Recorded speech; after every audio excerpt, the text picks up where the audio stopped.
Welcome to Sheen Talk Live. I'm your host, Kimberly Chapman. And I'm your co-host, Trey Chapman.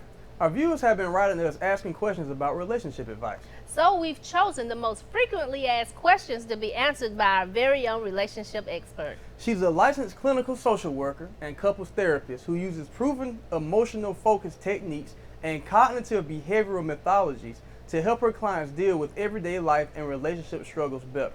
By taking a positive, proactive, and practical approach to emotional well-being, she teaches others how to develop a stronger sense of self so they can love deeper and live lighter. Welcome to Sheen Talk Live, our very own expert herself, Santia Smith.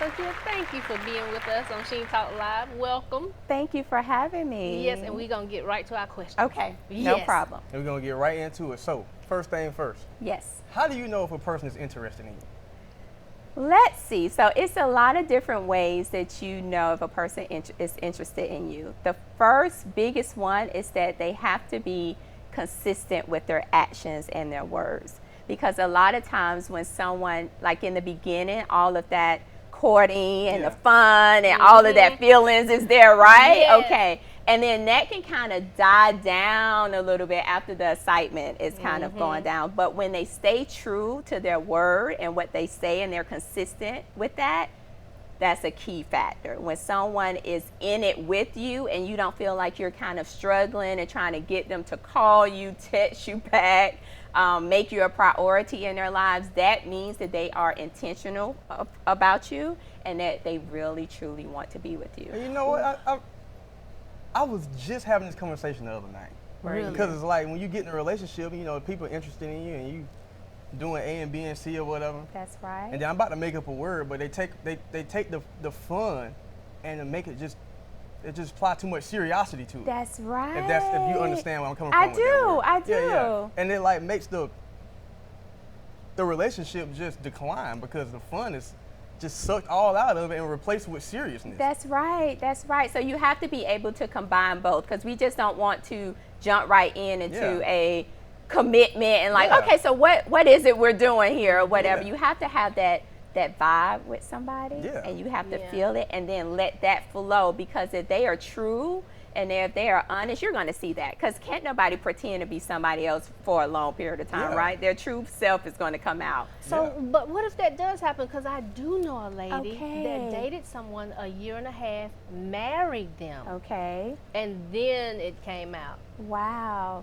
Here's the thing.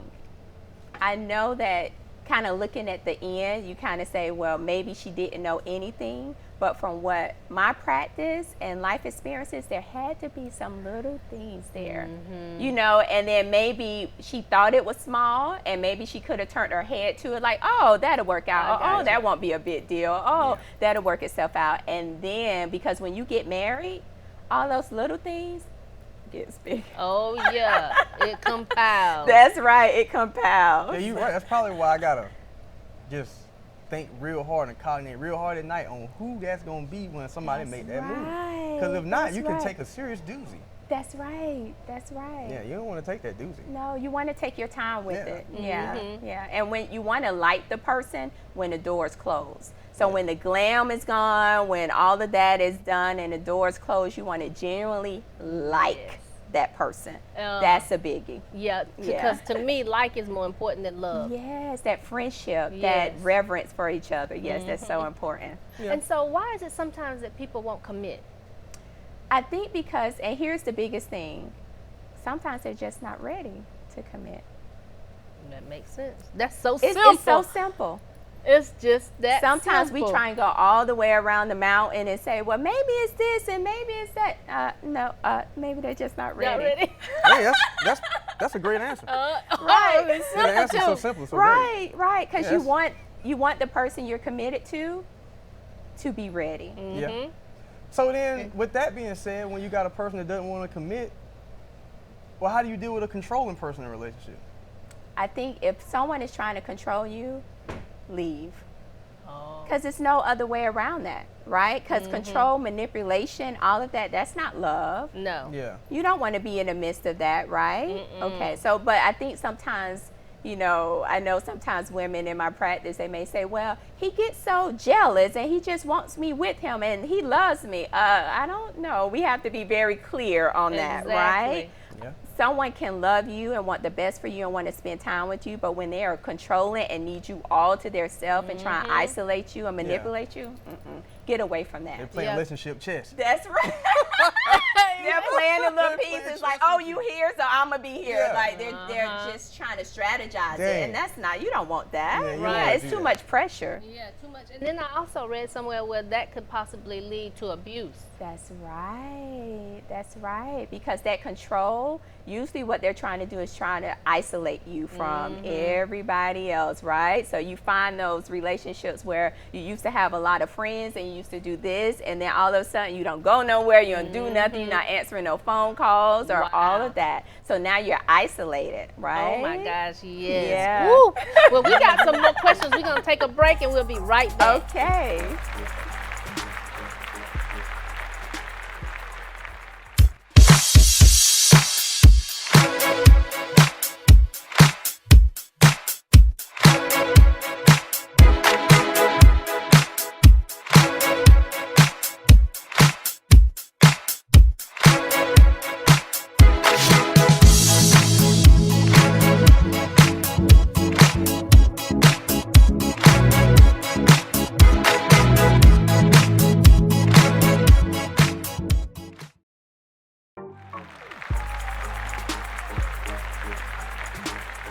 Welcome back. We have Santia Smith, and she is a great relationship expert.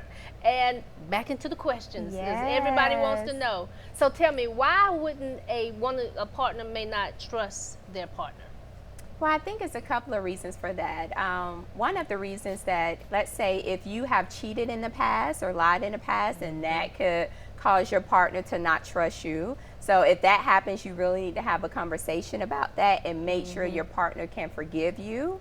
Because sometimes when infidelity happens, you may try and move forward, but sometimes people can't move past infidelity, and if they keep bringing it up and they keep like in that zone, then you really can't move past it. It's like this elephant in the room that you're trying to act like it's not there, and it's there, right? It just sits there. So if infidelity happens, you really need to have a conversation about it. Okay. Another reason is that maybe that person has insecurities in themselves. And so they're bringing it into the relationship and projecting that insecurity on you. So they're saying, I don't trust you, where are you at, this and that. And it's all because they don't feel like they are enough. So you have to watch that. So if you haven't done anything wrong, if you're truthful in your relationship and the person is still kind of not trusting you and all of that, you really have to ask, that's their stuff. It's not my stuff. So you have to be very clear on what that is. Yeah. You don't gotta trust a person when you know a person though. Right. When you know them and you done vetted them real good from the beginning, you know for a fact where they You gonna done be. vetted them. Yeah. You got a cheater from the jump, like, okay, I got a cheater, so let me use him for this or that. You just know what you're doing. But I guess you're playing like chess again. You're definitely. You're going down a bad That's hill. right. Or you That's barking up the wrong right. tree or whatever you want to say. I'm barking up the wrong tree, going down the wrong hill, okay? Yeah, it's a lot of different ways it could be. So, next question is, Yeah. how far should a person travel for love? Okay, so this is a biggie because now it's a lot with long distance relationships, right? So I think that it depends on if you and the person are on the same page, right? So and when you're in that beginning stage and you're dating, traveling long distance can be very hard, right? Because you got to plan it, you got to time it, it takes financial commitment. So you really have to be on the same page with that person, like, where is this going? And I think it kind of takes us back to that, where sometimes they can bring that seriousness into the fun thing, what you were saying about, because now you have to get kind of serious and you can't really have fun, but then it kind of messes up the flow a little bit, right? So that's really the biggest thing with that. But I think if you both are on the same page, you want the same things, then you should travel to see the person. That shouldn't be something that stops you if the love and the relationship is really real and it's what you want.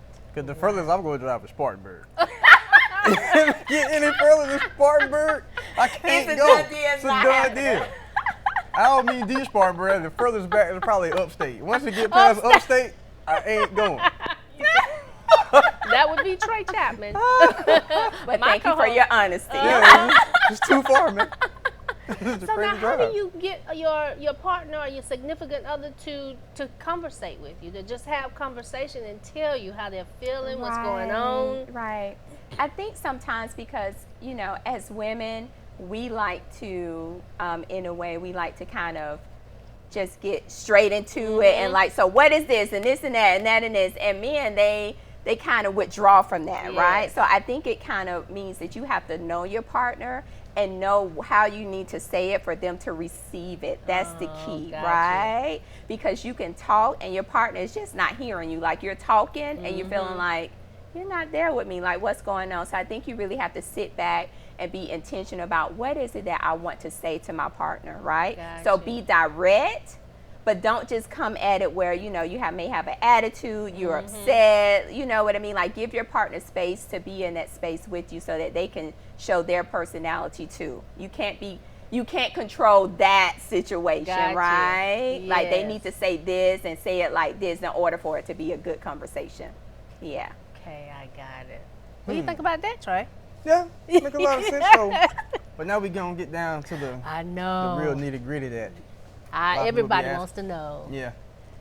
How important is sex in a relationship? I mean, you probably knew that was coming. You know, there's no way that we could get around that I question. know. Sex is a very important part of a relationship because it's the connection where words do not have to be spoken, Gotcha. right? So it's that intimacy where you really know your partner and you can come together in that space, and it should be sacred in that space, right? So that really kind of signifies that committed relationship, right? So it's just the two of you kind of speaking a language where no words are needed with each other. So Gotcha. that's why it's very important. I know some people just think about maybe the sexual act, right? But it's everything that comes with that. The flow of the relationship where you can be in that space with your partner and express yourself in a way that you're not expressing yourself with anybody else. That's why it's so important. Okay, so what does it mean if you keep on breaking up in a relationship? Like, how you feel about that? Yeah, that usually means that the expectations for the relationship is not mutual. So usually, like when you keep breaking up, maybe it's this thing that you didn't talk about, your expectations of the other person, because when it doesn't happen, then you tend to like have a conflict and then you break up, right? And then, you know, time apart, you start missing that person and you come back together and you don't really talk about what happened because you're so excited to get back with that person. So when you keep breaking up with somebody, it's usually because the expectations is not on the same page. Maybe you want a commitment, they don't. You want to spend more time with each other, they don't. You're family oriented, they're not, right? And these things kind of come into play, and then you break up and you come back together. Yeah. You know what?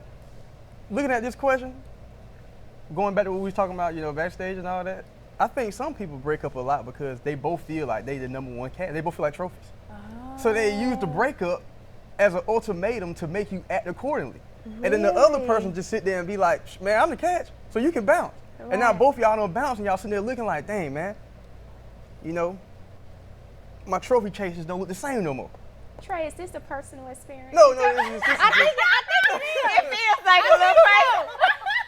this is just talking from, you know, just, Yeah, I believe you're I right. read a lot of books. Yes, you're the expert. It sounds like he felt that. A lot of books, a lot of YouTube, you know. Okay. I mean, I don't have a degree in it or nothing like that, you know, so I'm probably not a, you know, a So scholar can in that it, but I'm just happen? saying. Like That you have can two happen. trophies? Yeah. Yes, because sometimes, you know, in this day and age, it's always about, you know, with social media, about, like you Yeah. said, the trophy and top notch and doing all of that. Yeah. So sometimes if you feel that way, you may not truly want to put in the work of a relationship because you feel like the grass is always green on the other side. Like, oh, I don't really got to work that out with you because Yeah. somebody else is over here. I'm sure I can get somebody else, right? Wow. So that can come into play too. Yes. You just ride around feeling like you're a Rolls Royce all day. Like, look, I can't deal that a lot with you. All these Rolls Royces out here. And then before you know it, you find out that, hey, man, you know, dang, I end up with a Kia. After all that rolling around, you end up with a Kia, and bam, you're like, my God. the grass was not Yeah, greener what? on the other side. Oh my God, isn't that amazing? You crazy. riding around Yeah. in the Rolls Royce and now you're in the Kia. He's in the Kia. That's some real backtracking. That is. That's all the way. That's serious Yes. backtracking. That's like You don't have a great powertrain warranty, though, 100,000 miles. Very dependable. Yeah, it's dependable. It's like, yo, this right here is not gonna break. And if Whoa. it do, they gonna fix it. God, damn, that kid might be winning now. Think about it. It might be a good idea. Another personal experience. Oh my goodness. We yes. gonna have an intervention with him. Yes, we are. But you know, I always heard that a Kia is more expensive than a Mercedes on the back end. Yeah, I heard that too. There you go. There you go. There you go. So, yeah. Wow. Oh my goodness. So if there's a person that never trusts, how do you change that in the relationship? How do you get them to trust? They have to be willing to trust, because sometimes if you're trying to make them trust you, and like we said before, if it's insecurities or things they just can't forgive, you're going to find yourself just walking on eggshells, jumping through hoops, just trying to make that person happy, and then you find that you've lost yourself, right? So that's why you have to be very careful with that. Okay. So should you stand to that old saying, when in doubt, don't? Like if you have doubt about a person, should you just like, you know what, I need to leave? Well, I think it's twofold, because, you know, sometimes you can have doubt because maybe it's something new for you. You never maybe been in a committed relationship, and maybe you're doubting if it can actually work or not. So that's one thing, to have those doubts, right? But if you have doubts based upon sometimes your intuition, and that person is treating you badly, talking down to you, controlling you, manipulating you, cheating on you, then you definitely need to leave, right? So we all have doubts sometimes, if it's rather in a new business, a new endeavor, or anything like that, and we're kind of doubting and sitting back. But when it starts just not feeling good to us anymore, that's when we know we need to leave. Okay. You know, and you know what? Now, this question right here is all, not on the questionnaire, but it's just a question for me. Okay. Now. I got one too. Okay. Yeah. By you knowing all this stuff about relationships, Yes. do you apply all that when you in one to the other person? I do. Because that right, it's like, man, now I have to sit there and think like, man, her relationship game is so much better than mine. So now I really gotta sit here and think about how she gonna react to the things I'm about to do. It's like, man, it's like I'm sitting there playing just a huge game of Minesweeper all day.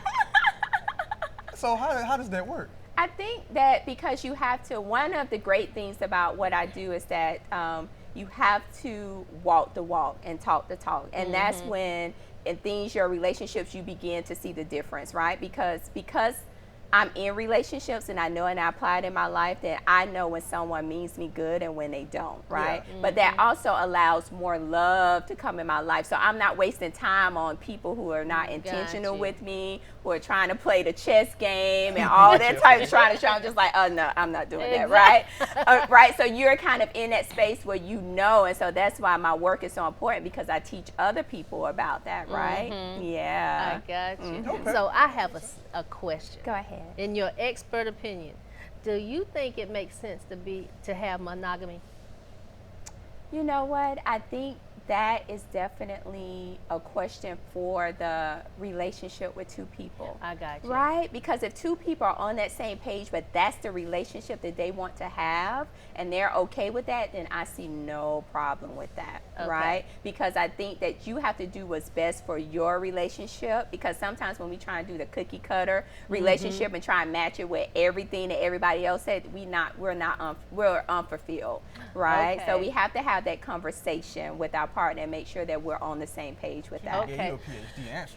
Yes, because now what I'm getting from it is that each individual relationship is its own relationship. That's right. That's right. That's right. Don't follow nobody else's relationship plan. Do it what makes sense for you and your partner. I like that. Makes sense? Makes sense. Makes sense? This would be good to have y'all conversate or even date to see how the mindset would work. This would be a good. Are you all gonna cut that one out? Just kidding. Seems like that'll be a serious stalemate battle. I know, right? A stalemate battle. Right, be like, I'm not moving because I already know where you gonna move to, so go ahead and move. I like it. I got somewhere to be. I already know where that move is gonna be. I see what you're about to do. Santia, thank you so much for being on Sheen Talk Live. For more Sheen Talk Live, be sure to subscribe to our YouTube channel, Sheen Magazine TV, today. Make sure you pick up your copy of Sheen Magazine at Walmart, Target, Books A Million, Barnes & Noble, and of course, online at sheenmagazine.com.